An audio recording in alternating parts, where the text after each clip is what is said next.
What's good? What's good, party people? Welcome to Candid Conversations. I am your host, Candia Johnson, a woman on a mission to help you show up and speak up anyway.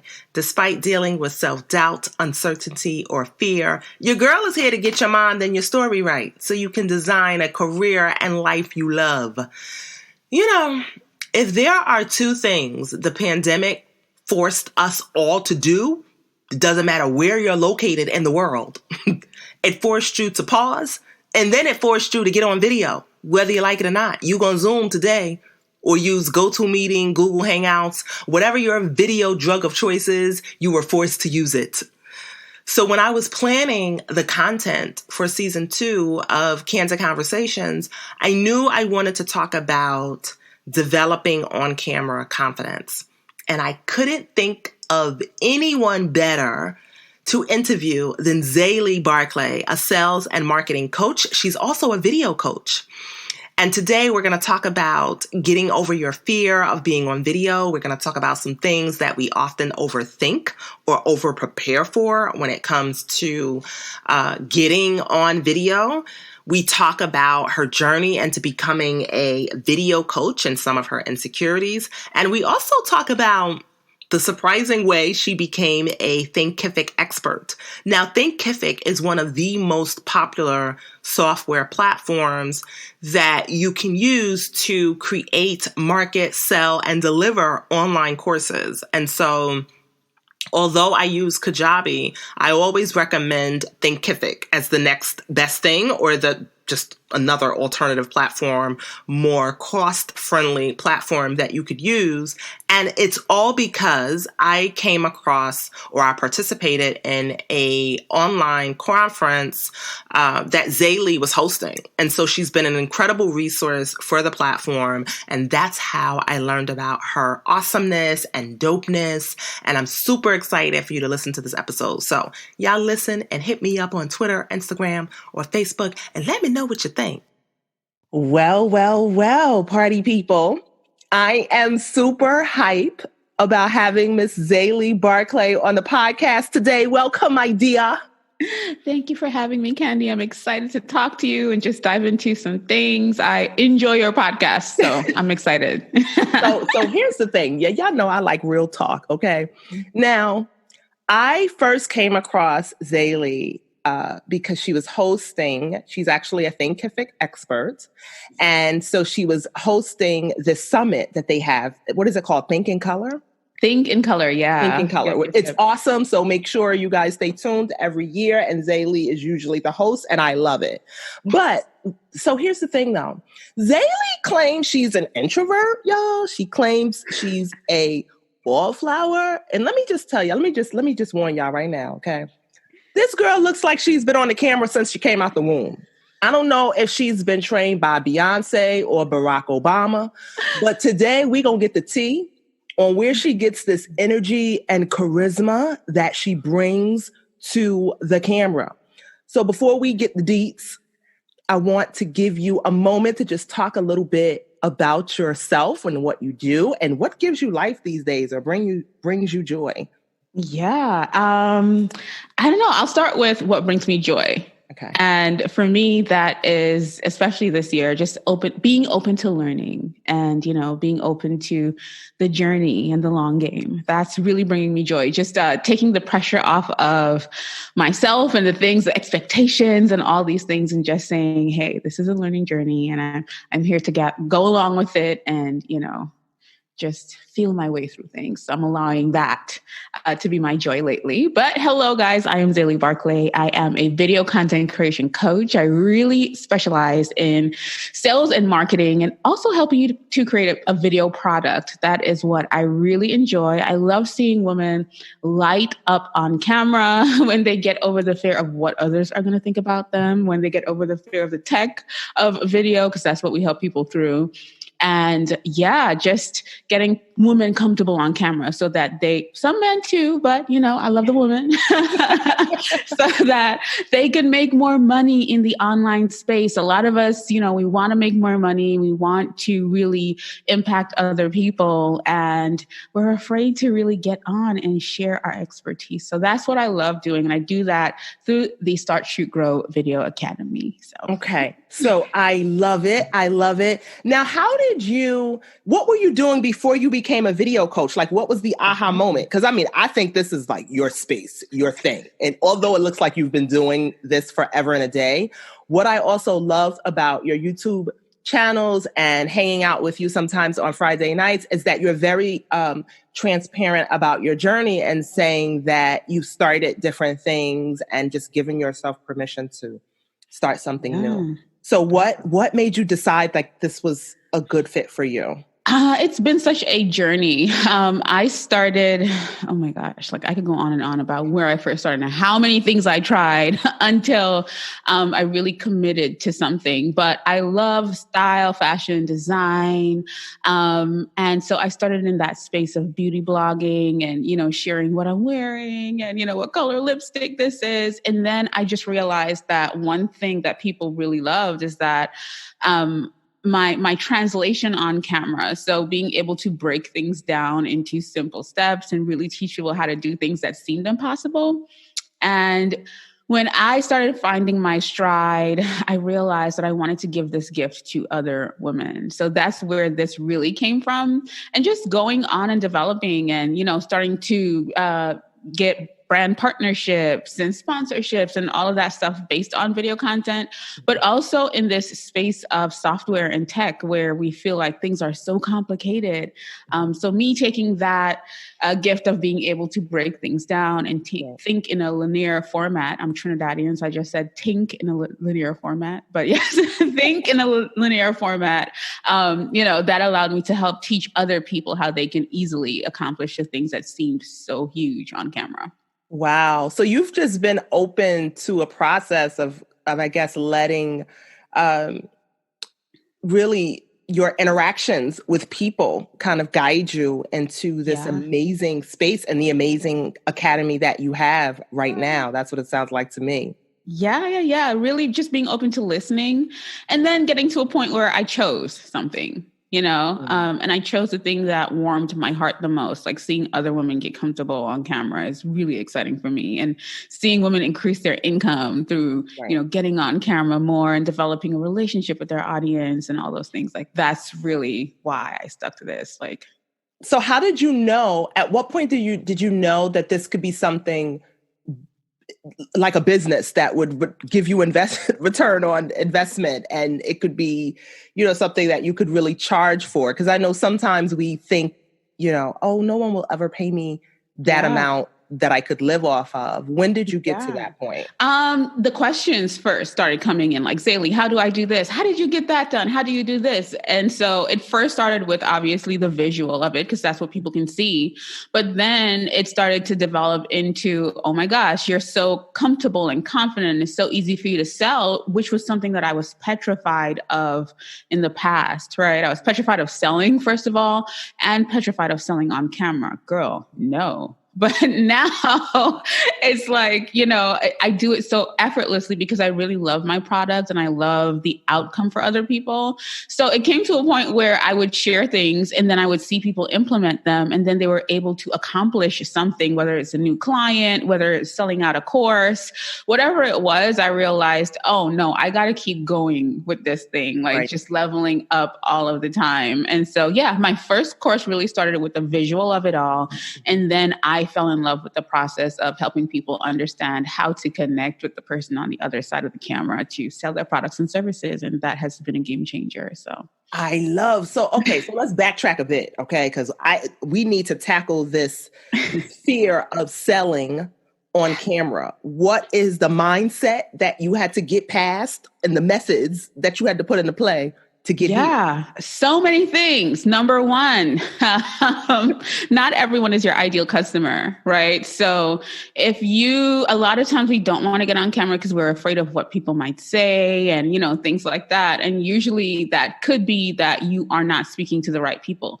The right people will show up for you. They'll be asking you, well, girl, I can't come this time, but will there be a replay? Like, what's going on with this? Like, so it's kind of like really making sure that you know who that person is. Who are you communicating with? And how is your product solving a problem for that person? Because then you're really able to position yourself as the solution. And if you're here to help, people are here to listen. So it's really a mindset shift of not thinking about the people that you are afraid that are, going to show up and judge you. Mm-hmm. And I just released a mini podcast episode about this where I was talking about a lot of times we're afraid of the people that we're around, like our family and friends. We're afraid to show up as our best selves for the fear that they are like, well, girl, who do you think you are? Yeah. Right? Because they know a specific version of us. So we're afraid to open up into that version. Or we're afraid of, if I upload this video, people may hate me and they may say hurtful things. And so if you keep connecting yourself to what you were put here for, right? For the purpose that you're put here for, then you're able to show up in a bigger way, because then you realize that that chatter doesn't make sense either. And then we can't ask for the blessing without the lesson. So, it's going to come. I love it. So how did because like I told you guys earlier, I came across Xayli and who she was and what she stood for and just her energy and charisma through Thinkific. And let me just say this. I love the platform, but they're really lucky to have you because that summit is so transformative. Seeing women who look like me talk about, creating courses and personal and professional development. And we don't really show up in those spaces as kind of being influential or kind of like leading authorities in that space. So that conference, I've attended the last two, has been game changing. Yes, I didn't know you were at one. Oh my God. I was at one. Has been game changing for me. So how did that opportunity come about? Did you reach out to them? They reached out to you? Well, so I would say about 4 years ago, I created a video about Thinkific, and the way that I create on the platform is a bit different from other people. I like to be mentally stimulated. I like to see the things. And so I shared something and they reached out like, girl, what are you doing? And how are you doing this with our platform? We don't even know how to do what you're doing over there. So you that you were just talking about the platform. You didn't have any idea or tag these people or anything. I did tag them. You have to be intentional in all that you do. So I did tag them, but I was really tagging it, sharing, well, this is my course, and I was launching something. So that's kind of where that came from. Okay. And so they reached out and they were like, would you be interested in being one of our experts? And so at first I was like, oh my gosh. But then I'm like, girl, you do this in your sleep, right? So it would be a joy to help others get on the platform as well. And so there weren't many, first of all, there weren't any Black women on that or men. I don't think no. Right. No, right? So I was like, hello, this is something I'm passionate about, seeing us show up in spaces where we feel like we're not supposed to be, if we're being honest here. So that's kind of, where that started. And after that, we just developed a great relationship. I started using Thinkific, and I always say they probably had less than 10 people on the team, the entire team, which is probably, I don't know. I think they recently made over 300 hires, but this is I don't even know how many, meaning that this is on top of whoever has been, it's been so much expansion there. So for me to start using this product before it was even a huge deal, this was back when the CEO, Greg Smith, used to do webinars, and he doesn't even do that anymore. It's been such growth on their path. So it was something that I was really passionate about, and helping others to understand how you can take your knowledge out of here and create something that can serve others, and you can make money from it. So that it was pretty early, but we developed a relationship. Like I would, wherever they were, I would fly out there. So in doing that and developing relationships, I came to them one day and I said, hey, listen, we're like your market. This was like probably 3 years ago. Your marketing is wonderful, but I don't see anyone that looks like me. Right. And it's cute, but what's good? So that turned into, after a while, they were asking for picture submissions. And so I sent a picture of myself for their website to put on the website because I know I always had high quality images. And so I ended up on the website, right? So I was already an expert, ended up on the website. That was pretty exciting. And then it turned into, well, like how can we join forces to highlight women like you, women who look like you? Because, when you said that, we never realized like, yeah, how can we fix this thing? And this was even before last year, which I was so happy about that we had been on it before everyone decided to have a Black girl on their website, right? Yeah. It was the second year of our summit. Yep. It's, I always say that stories have healing power. And I will say that seeing so many other, like The Budgetnista has been on. Yeah. Also, makeup artist, Tiana Robinson, like seeing all these different women show up from different industries and talk about how they've used, you wouldn't think of a makeup artist using Thinkific to develop online courses and being so successful from it. So seeing how these different women from various different industries have turned their expertise into not only income, but an empire. Yes. Yeah. Using this platform. And I could tell from the comments that so many women were inspired to do the same. Yeah. So thank you for that boldness. You like, I'm going to speak up and show up anyway. I don't care if you don't have anyone. I'm here to tell y'all what y'all doing wrong. And here's what you need to do. Something's missing. Something major is missing. Something major is missing. So I love it. So what do you think, looking back, right, before even the Thinkific connection, what do you think is like maybe the top 2 decisions that you made for your brand or your business that really put you in that position to make the ask or even feel confident enough to say, this is what y'all missing?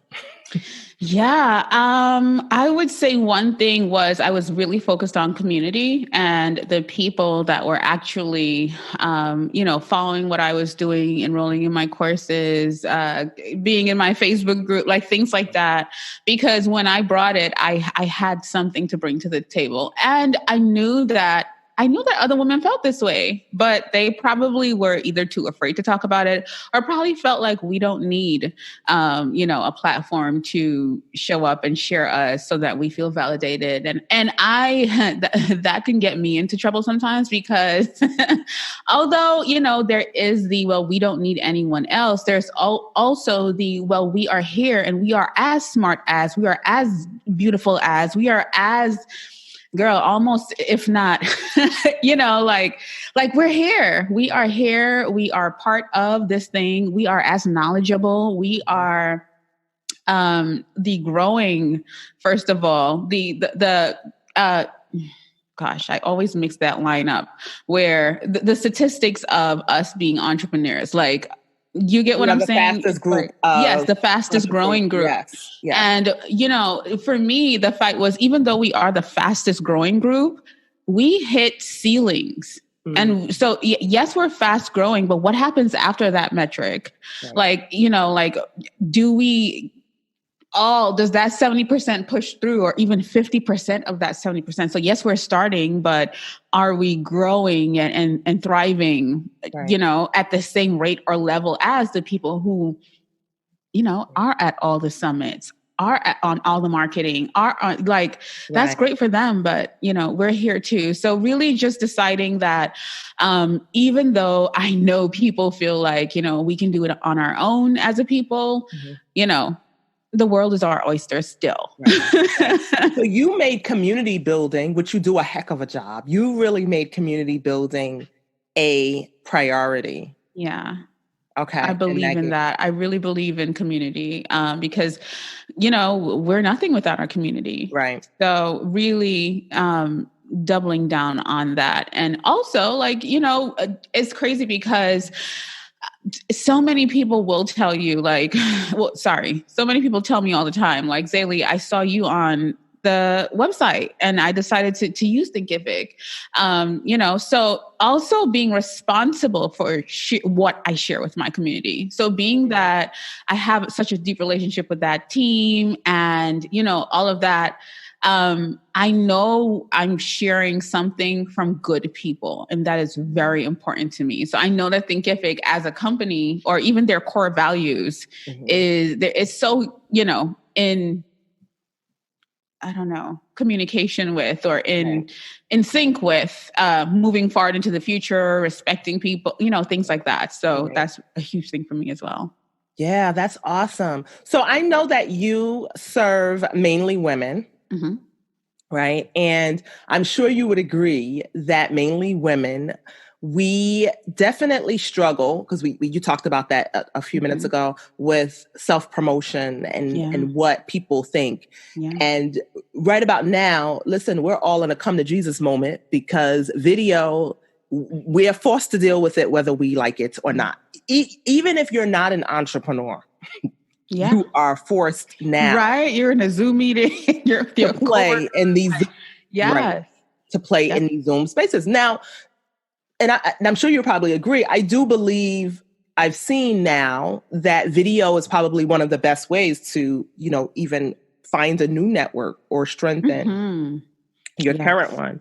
So, but I want to talk about imposter syndrome and caring about what people think on camera. Have you ever struggled with imposter syndrome? And tell us some things you either say to yourself or you've done to get your mind right to get on camera. Yes. No, it's girl. All the things, whatever you have said, or you who are listening or who is listening to the podcast, whatever you have said to yourself, I've said to myself as well. I don't look right today, so I'm not going to record today. Mm-hmm. Or what if I say something stupid? I can't take that back because now it's on camera and everyone has live footage of it. Oh my gosh, I don't know everything, so I cannot put this video out because I don't know everything. So things like that, we tell ourselves all the time, I'm not an expert. I only know a part or a portion of this thing. Well, that's the part or the portion that you're getting on camera to talk about. You're not getting on camera to talk about things that you don't know. So it's so many things that, I would tell myself, in order for me not to show up. And I just realized that I was definitely self-sabotaging. And are my thoughts in alignment with where I'm going? I say I want this, or I say I want that. Are my thoughts and in turn my actions in alignment with that? So we could say all of these things that we want, and then we have to sit and look at ourselves and realize that, well, you know what, girl, 3 years have passed and you still ain't do what you said you was going to do. So what's good? Right. So definitely a few mirror moments where, I had to decide, if I say I want this thing and I really believe that I'm this person, then I need to act as if. And so for me, one of the things that helped me the most was creating an alter ego at first to show up on camera. Yes. And it's I told y'all Beyonce trained her. I told y'all. I knew it. B was talking that alter ego stuff. I knew it. I'm just saying, so you did hit the nail on the head. But yeah, so that is something that has allowed me to, in turn, definitely get confident. I mean, now it's really easy, but I'll tell you, there are times when I'm like, let's say I batch record and I have like 2 months worth of content. Just sitting there being uploaded on schedule. I'm in turn hiding from the internet. So I'm not online and I haven't been recording. And so when it's time to rev back up again, I'm like, okay. So wait, so let's pause, because I like that. So you Because before we started recording, I said I'm on a social media hiatus, and she was like, "Girl, me too." I was like, "Wait, what?" Because listen, Xayli is serious about producing this content and pushing it out. Yeah. So it seems like the way sometimes you deal with your need to kind of, take a break is to batch process a bunch of content. So how many videos did you actually produce a day? Okay, so what I would do is every Friday, so I have a recording day, right? So every Friday I get on camera and I create at least 4 videos, right? So that actually, I'm lying, it's not even every Friday, but because I have videos I have so many videos that still aren't, that are just scheduled to go out. Right. So that, if I need to take a step away, if I need to take 2 months off, I'm good. Y'all gonna think I'm online, but I ain't online. Wow. I love that. So you're actually budgeting for the impromptu pause or setback. I need it. Yeah. That's how she deals with being the wallflower / introvert. I love it. That's the secret. To just batch and keep it there so you have it, but then you're able to take these breaks. Yes, they're much needed. And so because I need to take a break for myself, it doesn't mean my business needs to stop. So just like you said, video allows you to tap into different networks and new people. And, for me, that's what it does. So that side of things doesn't stop because it seems as if I'm online, but I'm really not. Right. I know another fear that people have sometimes is just like their personal lives. Now you've been a little, I wouldn't say you're very vulnerable, but you've shared. So now you have a YouTube channel with the partner. Yes. Love that. Because now I think we're we like seeing kind of like people in their natural element, right? It's totally different, those 2 channels. Yeah, it's totally different. Like 2 different people.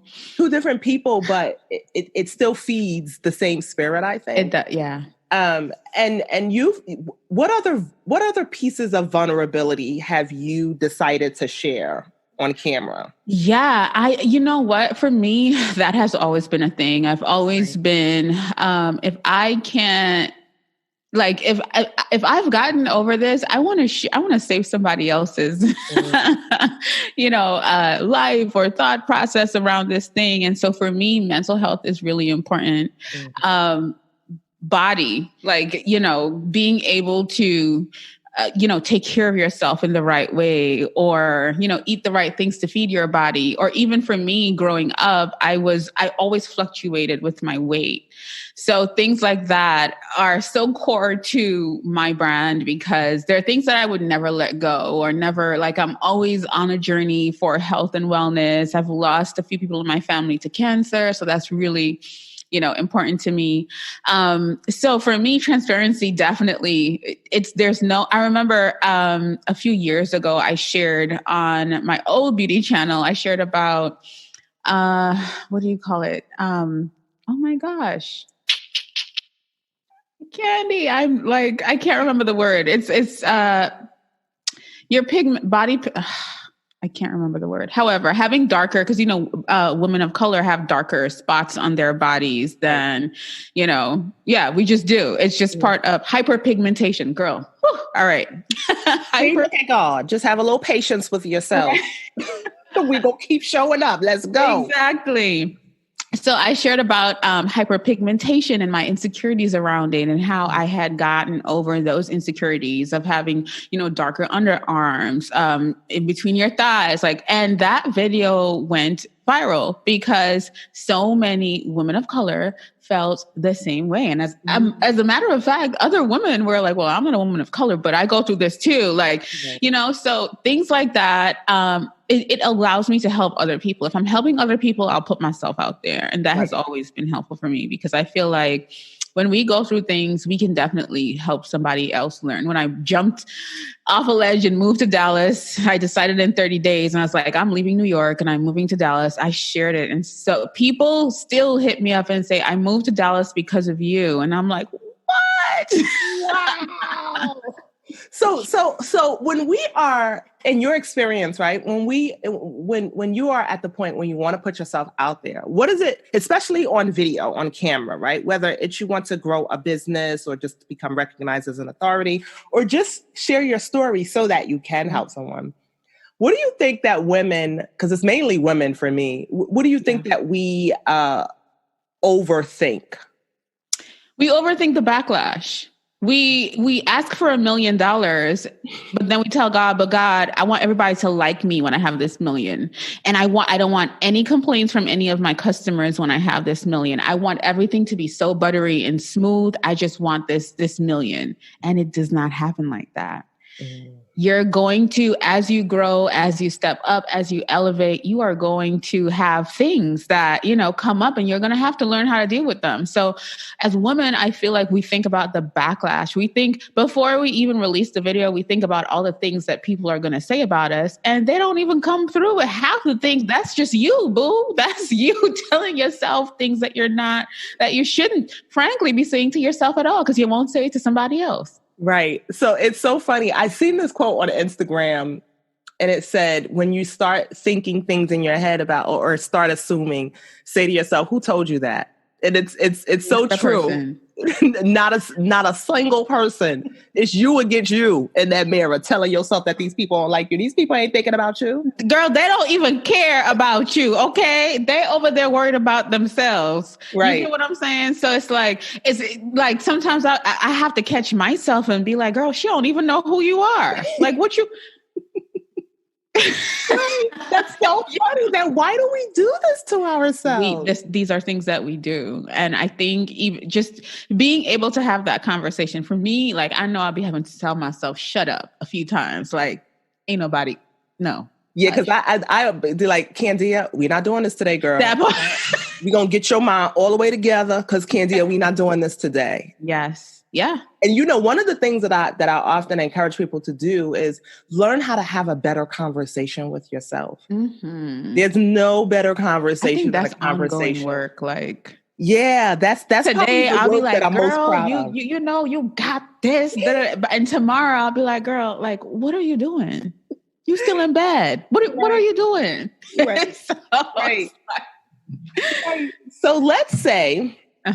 You're ready. You're saying to yourself, okay, I'm going to start this YouTube channel. I'm going to do some Instagram TV videos or Facebook Live videos. And I'm going to go all out on Zoom and I'm going to speak up and show up for myself. What do you think are like the best, the top 2 to 3 things a person should either do to prepare or the investments that they should make? Or a combination of both? Yeah, no, that's a good question. I think definitely know, first of all, if you're going to do it, I really cater to business owners who are looking to use video as, their main form of content to sell their products and services. So I would always say, like, know what you want to be known for, right? That's the first thing. Like, what is a bigger conversation that I'm contributing to? Because a lot of us get on and we're thinking about how unique we can make ourselves, and you're already unique. Right. So it's like, you don't have to overthink that part, girl, but figure out the bigger conversation that is happening, whether it's around your industry or, that's really important. The second thing is know exactly who you are looking to attract and get obsessed with that person. Think about the systems they use, the software they're using, the books that they're reading, because if you can cater to those things, you'll be able to attract that person, right? So if someone is interested in finances, obviously they're going to be, looking for financial books, Profit First. Maybe you should do a Profit First review, like things like that, really tapping into the external aspects, but also understanding the customer journey. So understanding your person so much that you know where they're starting and, where they are, where they might be, or what they're looking for, kind of thing. Right. Definitely, if you know those things and you're able to start creating conversations about it, then that is truly powerful. Right. And as far as investments, mindset work. Like, even though it's so crazy. Like, for me, Start, Shoot, Grow it's tech It's getting on camera, all of those things, scripting. Like we teach so much, but what I love focusing on is that mindset work as well, because you're always going to meet roadblocks. So, investing in understanding like your worth, your purpose, investing in knowing like what you're really good at, what are things you enjoy, like. I think that's one of the reasons why, beyond like the Thinkific, of course, I lovingly stalk you sometimes on the gram and at Facebook, right? Yes. But for you to be a sales and marketing coach and also a video coach, I've heard you say several times, like, okay, you don't need a big fancy website. You don't need this, of course, it's great if you could afford, this $2,000 camera. But this is where you need to start. What you really need to focus on is what you're going to say to these people and get in your mind right. That's what I really love about the Xayli Barclay brand. You're very transparent about, because, nowadays you have people who tell you need these, you do need the marketing funnels and all these sorts of things, and you need the equipment and the lighting and all those sorts of things. But what I've learned, and I've been guilty of this myself, is you spend all this money on this equipment, and then next thing you know, the equipment is still in the box like 2 years later. This is why I'm so passionate. Like people will come in and they'll ask, like, what camera are you using? Girl, you ain't ready for that just yet.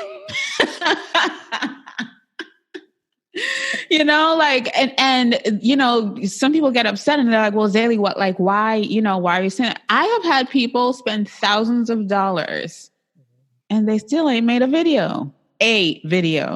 So I don't encourage that at the top of, as you grow your brand and as you're able to invest more, fine, because, you'll definitely start getting on the radar of, brands and things like that. But consistency, what's your plan to show up? You can't just come on and say, all right, today I'm going to make this video.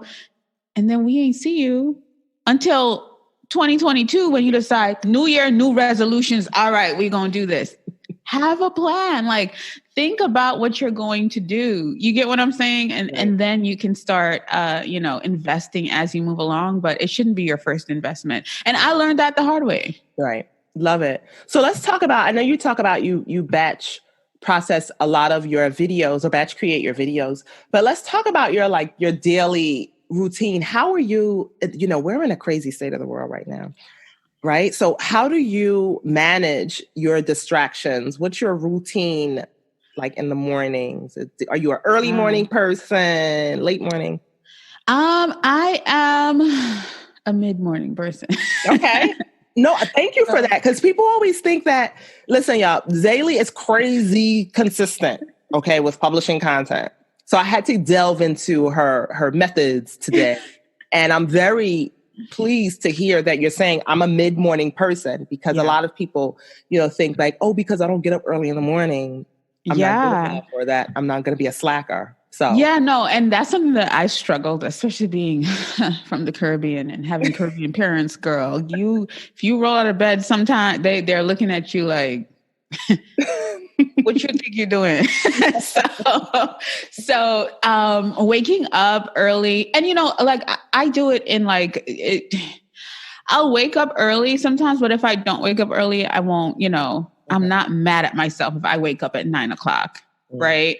But there will be times where I have a lot to do and I'll be getting up at 6 a.m. So it really, for me, it really depends. I realize that naturally my body, my body wakes up around 6, 7, but I'm not opposed to, because what I will do, since you asked, is I'll put on a meditation, and girl, sometimes that meditation is so good that it puts me right back to sleep. Right.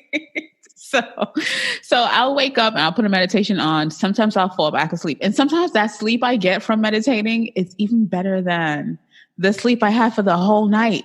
It's so crazy. I don't know if it's a deeper sleep or more. So I don't know. But yeah, so I'll wake up and I need to meditate, because I'm wired to wake up and solve problems. Like, what do you need? What do you need? Are you good? And what do you need from me today? And so it's so crazy, because now that my partner has moved to Dallas, he would wake up and look at me like, calm down.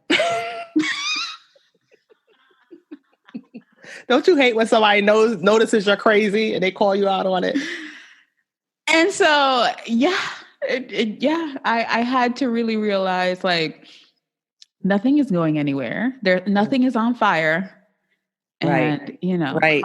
Something I've been saying a lot on this podcast is give yourself permission. So I love that you remind yourself like, girl, nothing is on fire. Yeah. Give yourself permission and let this meditation lullaby you back to sleep or whatever. Yep. Because I'm wired to wake up and run the world. Like, all right. So, and honestly, I feel like, so for me, I know that I'm an only child. So a lot of conversations I have is really inner conversations, really inside my head, so for me, even growing and during the pandemic, you and your person you're probably in the same space. You get what I'm saying? So having to accommodate that, the growth that comes with that, even the growth that comes with growing a team, you got to realize that as quickly as you might do something, somebody else ain't doing it as fast, but you're probably just overly obsessed with finishing this thing. And, so it's just, I think really leaning into what people around you are saying and not feeling like, well, I know it all because I am,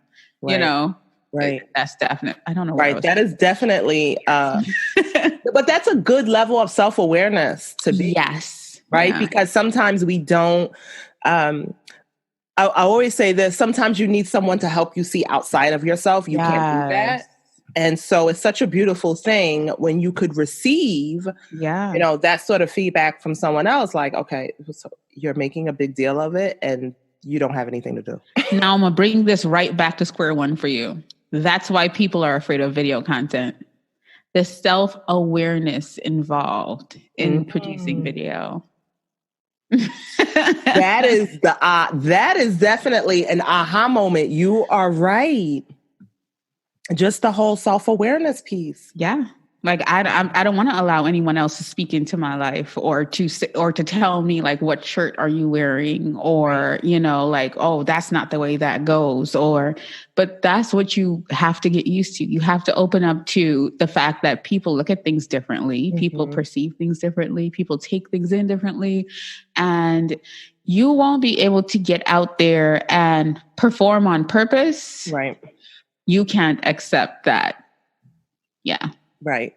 Got it. So what feeds the level of self-awareness do you have? Like, what are your favorite books, or is it a podcast? Is it like, what feeds the level of growth you have in business and then also personally? I honestly think isolation. I spend a lot of time by myself. I spend a lot of time in reflection. I spend a lot of time with self. And I realized that a lot of people are afraid of self. Just like when the world shut down, I felt like I was born for this. But I was cool. I was like, okay, let's rock with it. I'm okay with that, which is why I love your platform so much. Like when you're sharing stories, I'm like, Candy be in her own world. I just love it. Like we just need to do something together. So I'm always like interested in like what you're doing, what you're eating, what you're sharing this week, because for me, it feels like, you're just in your own space. And I mean, truthfully, it is hard sometimes because you do feel a little bit like, am I the only one feeling like this? Like, oh yeah, no, trust me. Because then, for me, when everything started shutting down, I have friends calling my mom, oh my gosh. And I'm like, calm down. Now, this is my calm down. Like, calm down. Like, you're going to have to spend a little time by yourself. You're going to, I was telling a couple of my people, like, you're going to grow through this. Okay. Exactly. Maybe like I became a gardener during the quarantine, and I'm so proud, y'all. Listen, okay, you growing things. I'm growing things. Okay, I'm a Brooklyn girl. I don't have no place. Girl. I don't have no place in no garden. But guess what? Your girl grew some tomatoes and cucumbers and squash, and I'm looking forward to it this year. So I actually had an opportunity to tap into that is amazing. This person I didn't know who existed. Wow. Which, to your point, just learning how to sit quietly.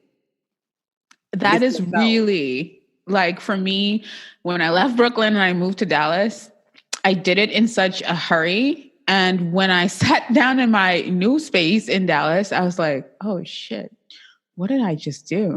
Yeah, Xayli, because Brooklyn to Dallas is that's huge. So you just woke up one day, or did you, or was it like creeping into your mind? I wanted to leave New York for a while. Okay. Because I had been there for a while. I mean, all of my family is there, and and so my aunt had passed away. So I went to Trinidad to attend her funeral. She's like my mom. I grew up with her. My mom lived in the US, and I came to meet my mom after. And I had been in a relationship forever. Mm-hmm. And one day he woke up and he was like, I don't know myself because I'm so caught up in you and everything you have going on and the Xayli Barclay brand. And I'm like, what? Wow. Okay. But he had been like such a force in everything that I was doing that I understood. Right. And I was like, I don't have a reason to be in New York anymore because, we were living together. And so I decided, well, okay, so I need something fresh and new. And I had a student who is now a friend in Dallas. And I asked her, I messaged her on Messenger. And I asked her, what is Dallas like? And she said, girl, no, nothing like New York. Because everyone here looks at New York like it's so amazing, right? And I said, okay, I'm coming. So I signed a 16-month lease on the internet. I had not seen. Wait, hold on. Have you ever been to Dallas before? No. Shut the front door. That's why I said when I got here and I sat down on my apartment floor, I was like, oh shit. So you signed a 16-month lease. Yeah. You never even been to the city or state before. No. And just said, deuces, peace, mm-hmm. I'm out. I'm out. I love it. I said, I'm going to jump and learn to fly on the way down. I love it. Talk about show up anyway. Like, I don't know what I'm getting into, but I'm going to show up. And I did. And it was the best decision I had ever made. Then he figured out he couldn't live without me. So he moved here as well. Listen, look, sometimes you got to show them. Okay, that's the show up anyway. Right, sir. Exactly. I love it. Okay, so if you could recommend, I think I asked you about the book. If you could recommend one book you think someone should read, I'm big on books and or a podcast besides yours that they should listen to, and mine. Right? Because you need to listen to those two. That's right, a no-brainer. Right. You're gonna listen to those too. I think for me, one of my favorite books has always been The Entrepreneur Roller Coaster by Darren Hardy. That's one of the first books I ever read on entrepreneurship. And I remember reading it like, this is not a roller coaster. I'm going to do what I love. Like, girl, little did I know. It's a roller coaster. It is. Because some days you wake up excited. Some days you're stressed. Like, I did not understand that at that time. So that book was really good for the actualization of my dreams, but I will always lead people back to Think and Grow Rich. By the first one or the one, because it's one by Napoleon. Dennis Kimbro. Yeah. That is my manual, right? So I read that book quarterly. Right. I always throw myself back into it. Sometimes I'll bounce into the original version as well. Right. And A Millionaire Mindset by T. Harv Eker. Can't live without those. Like, thank you for sharing. So tell the people, I already know how to lovingly stalk you, but we need to remind the people. Okay. And we need to remind the people. Tell the people how they can engage with you. Yeah, I am Xayli Barclay everywhere, and that's XayliBarclay. Hit me up. I want to, definitely connect with you guys, and my website is xaylibarclay.com. So yes, and Xayli is being modest, y'all. Okay, if you are ready for this video life, you could get your life on her YouTube channel. And she has everything from things to get your, talks to getting your mindset to some of her favorite tools and equipment and everything to get you started. Her community is also her community on Facebook is not Xayli. Like, wait a minute. Her community on Facebook is amazing. If she can't respond, somebody from that community is going to respond and help you out. if you want to get over your fear of being on video. So I had to just give an extra plug because you've created an amazing space, especially for, I think, especially for women in particular, because I know that we have that struggle. So thank you so much. I appreciate you from the bottom of my heart. My Candid Conversations peeps, y'all know how I do. Speak up and show up anyway. Until next week.